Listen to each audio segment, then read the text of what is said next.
વડોદરામાં પૂર બાદ મગર દેખાવાનો સિલસિલો યથાવત છે। એમજીવીસીએલના કર્મચારીને મગર દેખાતા નાસભાગ મચી ગઈ હતી।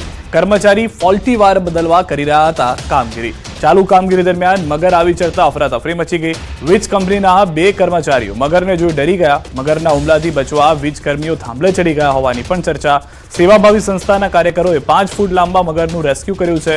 નવલખી કૃત્રિમ તળાવમાં મગર હોવાનું અનુમાન। પાલિકા દ્વારા તાત્કાલિક તળાવનું પાણી ખાલી કરાય તે જરૂરી। ત્યારે સવાલ એ છે કે ગણેશ વિસર્જન સમયે કોઈ જાનહાનિ સર્જાય તો જવાબદાર કોણ?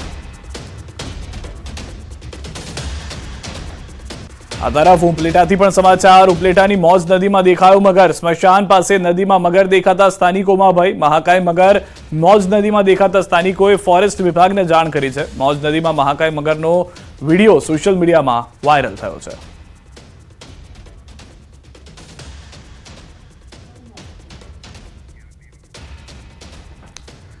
તો એક તરફ સૌરાષ્ટ્રના દ્રશ્યો અને બીજી તરફ મધ્ય ગુજરાતના દ્રશ્યો। વરસાદ બાદ મગરની જે લટાર છે તે જોવા મળી રહી છે। વડોદરામાં તો એ પરિસ્થિતિ છે કે વીજકર્મીઓ કામમાં હતા ને એ દરમિયાન આ ઘટના ઘટી। ત્યારબાદ આપ જોઈ રહ્યા છો તે પ્રમાણે અંદાજિત 5 ફૂટનું આ મગર જે છે તેનું રેસ્ક્યુ કરવામાં આવ્યું હતું। વીજકર્મીઓ પોતાનો જીવ બચાવવા માટે થાંભલા પર ચડી ગયા હતા। બીજી તરફ રાજકોટથી સમાચાર કે જ્યાં આગળ સામાન્ય રીતે આવું જોવા નથી મળતું કે નદીની અંદરથી મગર નીકળતો હોય, ત્યારે નદીમાં સ્મશાન પાસે આવેલી જે નદી છે તેમાં ઉપલેટાથી આ સમાચાર મળ્યા છે।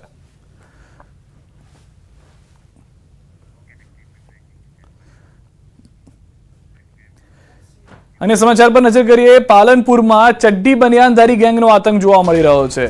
એસબીપુરા પાટિયા નજીક ટોળકી ત્રાટકી હતી। 4 થી 5 ગોડાઉનમાં તાળા તૂટ્યા હતા। ગોડાઉનમાં ઘૂસી તસ્કરોએ ચોરીને અંજામ આપ્યો। ચડ્ડી બનિયાનધારી ગેંગ ગોડાઉનના તાળા તોડતી સીસીટીવીમાં કેદ થઈ। પાલનપુર તાલુકા પોલીસની પેટ્રોલિંગની કામગીરી પર ઉઠ્યા છે સવાલ। ખુલ્લેઆમ ઘૂસી તસ્કરો જાણે પોલીસનો ડર જ ના હોય તેમ બેફામ બન્યા છે। તો આ પહેલા પણ અનેક વખત આવી ઘટનાઓ બની ચૂકી છે। હવે ફરી એક વખત આવી ઘટના જોવા મળી રહી છે। સૌથી વધારે મહત્વની વાત છે કે પોલીસ પેટ્રોલિંગ પર સવાલ ઉઠી રહ્યા છે, કેમ કે ચડ્ડી બનિયાનધારી ગેંગ કે જેનો આતંક ભૂતકાળમાં પણ રહ્યો છે અને અત્યારના પણ જોવા મળી રહ્યો છે તે ભવિષ્યમાં ન રહે તે માટે પોલીસ આંકલા પગલા ભળે। જે સૌથી વધારે મહત્વની વાત છે કે પેટ્રોલિંગ વધારવું જરૂરી છે। નાઇટ પેટ્રોલિંગ જ્યાં સુધી નહીં વધારે અથવા તેમાં ઢીલી નીતિ જોવા મળશે ત્યાં સુધી આવી પરિસ્થિતિનું નિર્માણ થતું રહેશે તેવું સ્થાનિકોએ દાવો સાથે વાત કરી છે। હાલમાં ગોડાઉનમાં ઘૂસ્યા હતા, ચોરીને અંજામ આપ્યો છે। પેટ્રોલિંગની કામગીરી પર તે માટે સવાલ ઉઠ્યા છે કારણ કે આ રાત્રિ સમયની ઘટના છે। અમદાવાદ મહાનગરપાલિકામાં વિપક્ષના નેતાને લઈને મોટા સમાચાર। આવતીકાલે વિપક્ષ નેતા માટે થશે ચૂંટણી। કાઉન્સિલર દ્વારા કરવામાં આવશે મતદાન। કોંગ્રેસના આંતરિક લોકતાંત્રિક ચૂંટણી પંચ ચૂંટણી। શહેજાદ ખાન પઠાણ હાલ વિપક્ષ નેતા તરીકે કાર્યરત। નારાજ કોંગ્રેસ જૂથ દ્વારા વિપક્ષ નેતા બદલવાની થઈ રહી હતી માંગ। પક્ષ દ્વારા વિપક્ષ નેતા પસંદગી માટે બનાવી આંતરિક ચૂંટણી પંચ। શહેજાદ ખાન પઠાણ ફરી વિપક્ષ નેતા બને તેવી સંભાવના। શહેજાદ ખાન પઠાણ સાથે વધુ કાઉન્સિલર। શહેજાદ ખાન પઠાણના સમર્થનમાં સંખ્યા વધુ હોવાની જાણકારી હાલમાં મળી રહી છે। 72 નગરપાલિકા માટે કોંગ્રેસે શરૂ કરી છે તૈયારીઓ। 72 પાલિકા માટે ફરી આ આખા પ્રભારીની નિમણૂક કરવામાં આવી છે, જેમાં શક્તિસિંહ ગોહિલે કરી છે પ્રભારીઓની નિમણૂક। પૂર્વ ધારાસભ્ય, પૂર્વ જિલ્લા પ્રમુખને મહત્વની જવાબદારી સોંપાઈ છે। પ્રદેશ કોંગ્રેસના પદાધિકારીઓને સોંપાઈ છે જવાબદારી। સૌરાષ્ટ્રની 32, ઉત્તર ગુજરાતની 16 પાલિકામાં યોજાશે ચૂંટણી। મધ્ય ગુજરાતની 19 અને દક્ષિણ ગુજરાતની 5 પાલિકામાં ચૂંટણી। અનુભવી અને યુવાનો બંનેના સમન્વય સાથે સોંપાઈ છે જવાબદારી। સુરતના માંડવીમાં જિલ્લા કોંગ્રેસની કારોબારી બેઠક મળી। ઓલ ઇન્ડિયા કોંગ્રેસ કમિટીના સેક્રેટરી તરીકે માંડવીના પૂર્વ ધારાસભ્ય આનંદ ચૌધરીની નિમણૂક કરતા તેમનું સન્માન કરાયું। કોંગ્રેસ કાર્યકરોએ ભારે ઉત્સાહપૂર્વક આનંદ ચૌધરીનો સત્કાર કર્યો અને અભિનંદન પાઠવ્યા। બેઠકમાં તુષાર ચૌધરી, તરુણ વાઘેલા, જિલ્લા પ્રમુખ મનહર પટેલ, હેમાંગીની ગરાસિયા અને કાશ્મીરા મુનશી સહિતના આગેવાનો હાજર રહ્યા હતા। કાર્યક્રમમાં ધારાસભ્ય તુષાર ચૌધરીએ ભાજપ સરકાર પર આકરા પ્રહાર કર્યા, સાથે જ સુરતમાં પથ્થરમારાની ઘટના પર પણ પ્રતિક્રિયા આપી। કોઈ પણ કાર્યવાહી ધાર્મિક પ્રસંગોમાં થતી હોય તેની સામે કડકમાં કડક કાર્યવાહી થવી જોઈએ એવું અમે સ્પષ્ટપણે માનીએ છીએ। અને કાયમ જે કોમ્યુનલ હાર્મની દરેક શહેરમાં જળવાવી જોઈએ। લોકો એકસાથે તમામ તહેવારોની પણ ઉજવણીમાં સાથે મળીને કરે એ પ્રકારનું વાતાવરણ શહેરમાં બની રહે એવી હું બંને પક્ષો પાસે આશા અને અપેક્ષા રાખું છું। રાજ્યના ઉર્જા વિભાગના એક નાના નિર્ણયથી નાના કદના ઉદ્યોગકારોમાં ખુશી વ્યાપી છે. રાજ્યમાં લઘુ અને મધ્યમ ઉદ્યોગમાં વીજ વપરાશને લઈ સરકારે મહત્વનો નિર્ણય કર્યો, જે મુજબ હવે રાજ્યના ઉદ્યોગોને એલટી વીજ કનેક્શન માટે 100 kVA વીજ વપરાશની પરવાનગીમાં વધારો કરાયો અને 150 kVA સુધી વીજ પરવાનગી આપવામાં આવી છે. સરકારના નિર્ણયથી વાપી, વલસાડ સહિત રાજ્યભરના નાના અને મધ્યમ કદના ઉદ્યોગોને ફાયદો થશે. ત્યારે વાપી ઇન્ડસ્ટ્રીયલ એસોસિએશનની સાથે અન્ય ઔદ્યોગિક એસોસિએશન ઉર્જા મંત્રીનો આભાર માની રહ્યા છે. રોજનું 22 રૂપિયા જે કહેવાય કે જે એનું ભારણ હતું એની જગ્યાએ આ જો 100ની જગ્યાએ 150 kVA થઈ ગયું, એમાં 7 રૂપિયા જો એમને ભારણ આવશે. વાપી ઇન્ડસ્ટ્રીયલ એસોસિએશનના જે પોતાના જીઆઈડીસીમાં 70થી 80% લોકો એમએસએમઈ છે, એ લોકોને ઘણો મોટો ફાયદો થશે અને પોતાનું ટ્રાન્સફોર્મર જે એસટી કનેક્શનમાં લેવામાંથી ભારણમાંથી એ લોકો આમાં મુક્ત થશે. ખાસ તો જગ્યાની બચત થશે, સમયનો ઘણો ફાયદો થશે કે એસટી કનેક્શન લેવા માટે જે સમય જોઈતો હતો એ સમયમાં બી ઘણો ફાયદો થશે અને કોસ્ટમાં પણ ઘણો ફાયદો થશે. તો આથી નાના લઘુ ઉદ્યોગોને ખૂબ જ ફાયદો થશે. એમની પ્રોડક્શન કેપેસિટી વધારી શકશે, તરત પાવર એમને મળી જશે. તો આ ખૂબ જ આવકાર્ય પગલું છે. સુરતમાં હવે બુલડોઝર વાળી શરૂ થઈ છે. ગેરકાયદે બાંધકામો સામે બુલડોઝર ફેરવાયું છે. સૈયદપુરા પોલીસ ચોકી નજીક દબાણો હટાવાયા છે. સુરત પોલીસ બાદ હવે સુરત મનપાની એક્શન. મનપાની કામગીરી સાથે સુરત પોલીસનો બંદોબસ્ત. પહેલા ગેરકાયદે દબાણો દૂર કરાયા, બાદમાં બુલડોઝરથી વધારાના સ્ટ્રક્ચર દૂર કરવામાં આવ્યા છે. હાલના જે દ્રશ્યો આપ જોઈ રહ્યા છો એ વિસ્તારમાં કરવામાં આવ્યું છે કે જ્યાં આગળ સૌથી વધારે દબાણો હોવાની જાણકારી મળી રહી છે. સુરતમાં બુલડોઝર વાળી કરવામાં આવી છે. ન્યૂઝ 18 ગુજરાતી પર એક્સક્લુઝિવ દ્રશ્યો આપ જોઈ રહ્યા છો. સૌથી પહેલા તો જે દબાણો હતા તમામ દબાણોને પાલિકા તરફથી ઉપાડી લેવામાં આવ્યા. મનપા તરફથી તેને લઈને જવામાં આવ્યું હતું અને ત્યારબાદ બુલડોઝરમાં લાવવામાં આવ્યું. જેટલું પણ વધુ ખેંચાયેલી ઇમારતો હતી તે તોડવામાં આવી. દબાણ હટાવ કામગીરી પર ડીસીપી ભગીરથ ગઢવીનું નિવેદન. સૈયદપુરા ચોકી પાછળ ગેરકાયદે દબાણ હટાવાઈ રહ્યા છે. એસએમસી પોલીસ બંદોબસ્ત સાથે કરી રહી છે કામગીરી. ગેરકાયદે દબાણો પર બુલડોઝર ફેરવાયા છે. લારી ગલ્લાવાળાઓને પણ હટાવાયા છે. એસએમસીએ નક્કી કરેલા વિસ્તારમાં દબાણ હટાવવાની કામગીરી. चौकी है जहाँ उसके पीछे जिस जगह गैर कानूनी तौर पर एनक्रोचमेंट किया गया है, उस एनक्रोचमेंट जो एसएमसी की खुद की जगह पे हुआ था, उस एनक्रोचमेंट को हटाया गया है. ये एनक्रोचमेंट हटाने के लिए एसएमसी ने जगह आइडेंटिफाई की थी, उसके ऊपर कार्रवाई की गई है और उसके साथ पुलिस प्रशासन ने उनको प्रॉपर बंदोबस्त दिया है. इसके अलावा आसपास की जहाँ एरिया के जहाँ पे गैरकानूनी तौर पे लोगों ने लारी या गल्ले लगा रखे थे, उनको भी उठाया गया है और इस तरह इलाके के ऊपर एक अलग से कार्यवाही भी की गई. ગિરિરાજસિંહના નિવેદન પર કોંગ્રેસનો પલટવાર. સુરતની ઘટના મામલે હું લોકોને શાંતિ રાખવા અપીલ કરું છું. જેનો વાંક હોય તેની સામે એક્શન લેવાય એને પણ આવકારીએ છીએ, પણ ભાજપના સ્થાનિક નેતાઓએ દુષ્કર્મીજનક ભાષણો કર્યા એની સામે પગલાં કેમ નહીં તેવા સવાલો કરવામાં આવ્યા કોંગ્રેસ તરફથી. ભાજપના કેન્દ્રીય મંત્રીઓ સતત અવાજ જે છે તે આવા જ કૃત્ય કરી રહ્યા છે, આવા જ વય મનસ્ય ફેલાવે તેવા નિવેદન કરે છે. આવા નિવેદન કરનારાઓ સામે પગલાં લેવાની પુનઃ માંગ કરવામાં આવી છે કોંગ્રેસ તરફથી. શું ગુજરાતમાં આ રીતે ઘૂસણખોર અને ગેરકાયદેસર રહેનારાઓને પનાહ આપવામાં આવે છે ભાજપા સરકારમાં? કેન્દ્રીય મંત્રી ગિરિરાજસિંહનું નિવેદન તો એવું દેખાડે છે કે આવા લોકોને અહીંયા પનાહ મળતો હોય છે, આવા લોકોને અહીંયા સાચવવામાં આવતા હોય છે. તો આ તો ભાજપા સરકારની નિષ્ફળતાને સર્ટિફિકેટ આપતા એવું કેન્દ્રીય મંત્રીનું નિવેદન છે. જ્યારે પણ આવા પ્રકારની ઘટના ક્યાંય પણ બને, જેમને કાયદો હાથમાં લીધો હોય તેની સામે પગલાં ભરાય અને જેમને વૈમનસ્ય પેદા કરવા માટે જાહેરમાં બેફામ વાણીવિલાસ કર્યો છે તેમની સામે પણ પગલાં ભરાવા જોઈએ તેવી માંગ. સુરતમાં સૈયદપુરામાં ગણેશ પંડાલમાં થયેલ પથ્થરમારામાં ગૃહ રાજ્યમંત્રી હર્ષ સંઘવીનો મોટો ખુલાસો. ગૃહમંત્રીએ પોલીસ કમિશનર કચેરી, હિન્દુ સંગઠન અને પોલીસ કમિશનર સહિત મેયર સાથે બેઠક કરી છે. સૈયદપુરા ગણેશ પંડાલમાં બનેલી પથ્થરમારાની ઘટના બાદ કાર્યવાહી અંગે રાજ્ય ગૃહમંત્રી હર્ષ સંઘવીનું નિવેદન. અસામાજિક તત્વો દ્વારા પથ્થરમારો કરવામાં આવ્યો હતો. પોલીસ દ્વારા તાત્કાલિક ધરપકડ કરવામાં આવી હતી. રાત્રિ દરમિયાન કોમ્બિંગ કરવામાં આવ્યું હતું. બારીઓ અને બાલ્કનીમાંથી પથ્થરમારો કરવામાં આવ્યો હતો તેવા લોકોને સીસીટીવી અને ડ્રોનના કેમેરાની મદદથી ધરપકડ કરવામાં આવી છે.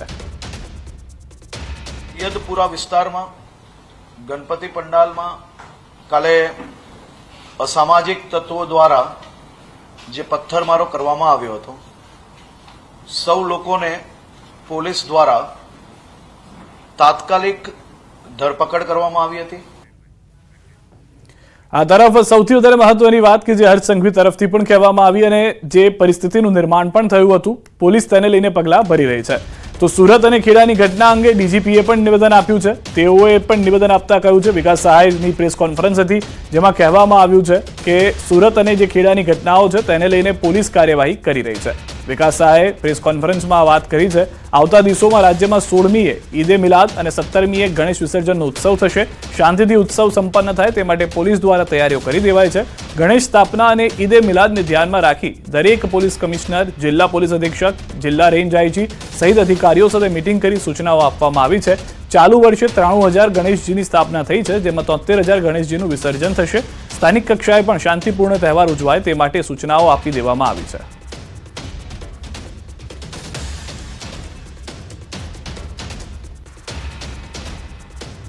सोलमी तारीखे ईद मिलाद में नाना मोटा आश्रे 1,000 प्रोसेशन्स अने चालू वर्षे गुजरात राज्य में आश्रे 93,000 गणेशजी स्थापना थई छे। 17मी तारीखे आ 93,000 पैकी 73,000 गणेशजी विसर्जन 17मी तारीखे थनार छे। એટલે આ બંને દિવસો માટે કાયદાના વ્યવસ્થાની પરિસ્થિતિ નિયંત્રણમાં રહે તે બાબતે દરેક એકમોના વડાઓ સાથે યોગ્ય સંકલન કરવામાં આવ્યું છે, યોગ્ય સૂચનાઓ આપવામાં આવી છે અને આપણે સંપૂર્ણ તૈયારી છે। આપણે જાણીએ છીએ કે છેલ્લા 2 દિવસમાં 2 જગ્યાઓ બનાવ બન્યા છે। ખેડા જિલ્લાના કઠલાલ ગામે અને ગઈકાલે રાતના સુરત શહેરમાં બંને જગ્યાએ સ્થાનિક પોલીસ તરફથી ખૂબ ત્વરિત કાર્યવાહી અને ખૂબ અસરકારક કાર્યવાહી કરવામાં આવી છે। તો આ એ સમયના દ્રશ્યો જ્યારે ટોળું એકઠું થઈ ગયું હતું। સુરતની આ ઘટના કે જેણે આખી રાત સુરત પોલીસને કોમ્બિંગ કરાવ્યું અને સુરત પોલીસે સતત કાર્યવાહી કરી। જવાબદારો સામે કડક કાર્યવાહીની આશ્વાસન હાલમાં આપવામાં આવ્યું છે, પરંતુ ગઈકાલે જ શાંતિના દુશ્મનોને પકડી લેવામાં આવ્યા હતા। 4 અલગ અલગ દ્રશ્યો આપ જોઈ રહ્યા છો। ગઈકાલે જે પથ્થરમારો થયો સુરતની અંદર, ત્યારબાદ પથ્થરમારાની ઘટના ઘટતા જ સુરત પોલીસ એક્શનમાં આવી, પથ્થરમારો કરનારાને સકંજામાં લેવામાં આવ્યા।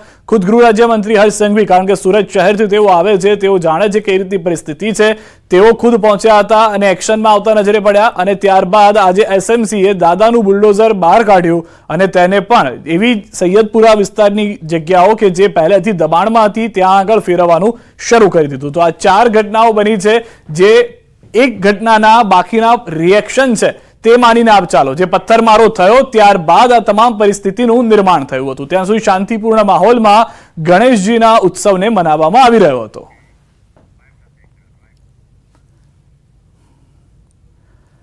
આ તરફ અમદાવાદની શાંતિ બિઝનેસ સ્કૂલમાં ગણેશ સ્થાપનાને લઈને 2 વિદ્યાર્થીઓ જૂથ વચ્ચે બબાલ થઈ। 2 વિદ્યાર્થી વચ્ચેની સામાન્ય લડાઈએ મોટું રૂપ ધારણ કરી લીધું। 7 સપ્ટેમ્બરે કોલેજ કેમ્પસમાં ગણેશ સ્થાપના દરમિયાન બબાલ થઈ હતી। ગણેશજીની મૂર્તિ માટે લગાવેલા સ્ટેજ પર કેટલાક વિદ્યાર્થીઓ ઊભા હતા, જેમને ખસી જવાનું કહેતા એક વિદ્યાર્થીની સાથે બબાલ થઈ હતી। બાદમાં વિદ્યાર્થીનીના પિતા ગૌતમ પટેલ થાર ગાડી લઈને આવ્યા અને ઓવર સ્પીડમાં ગાડી ચલાવી વિદ્યાર્થીઓને કચડવાનો પ્રયાસ કર્યો। આ ઘટનામાં 10થી વધુ વિદ્યાર્થીઓ ઇજાગ્રસ્ત થયા છે, જ્યારે એક વિદ્યાર્થી ગંભીર રીતે ઇજાગ્રસ્ત થતા તેને સારવાર માટે ખસેડાયો છે। આ મામલે પોલીસે સામસામે ફરિયાદ નોંધી છે। ગૌતમ પટેલ અને 2 વિદ્યાર્થીઓની ધરપકડ કરી લીધી છે, જ્યારે વિદ્યાર્થીની તેના ભાઈ અને તેના મિત્રને નજરકેદ કરી પૂછપરછ શરૂ કરી છે। સમગ્ર ઘટનાના સીસીટીવી પણ જોવા મળી રહ્યા છે।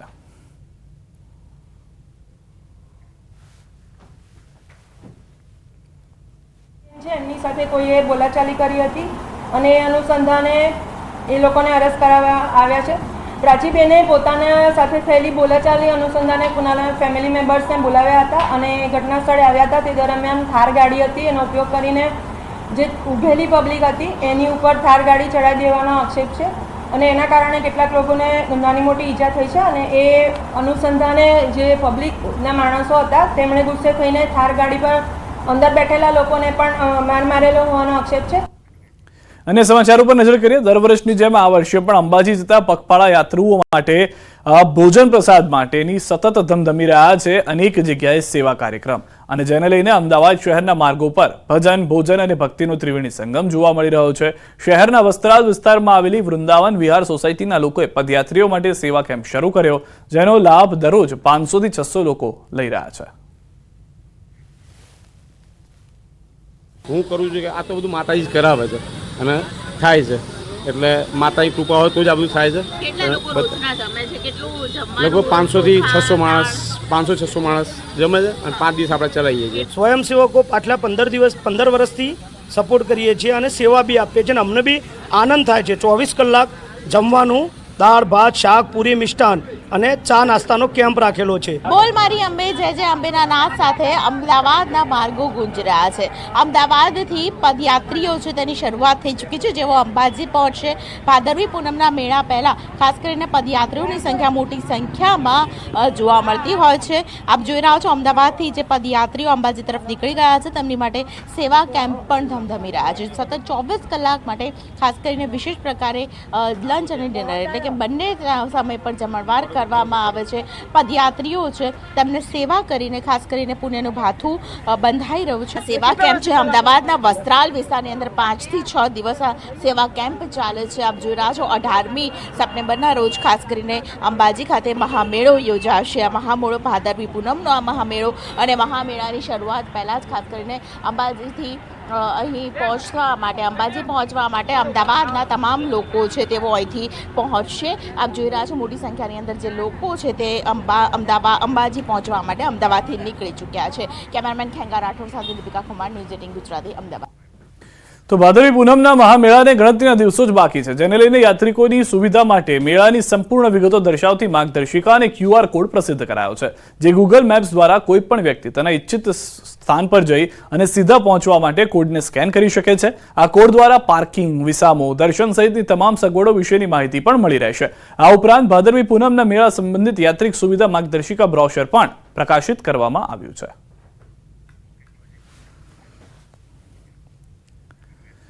સમાચારોમાં અત્યારે બસ આટલું. દેશ પ્રદેશની તમામ ખબરો માટે આપ જોડાયેલા રહો Gujarati number 1 news channel news 18 Gujarati સાથે.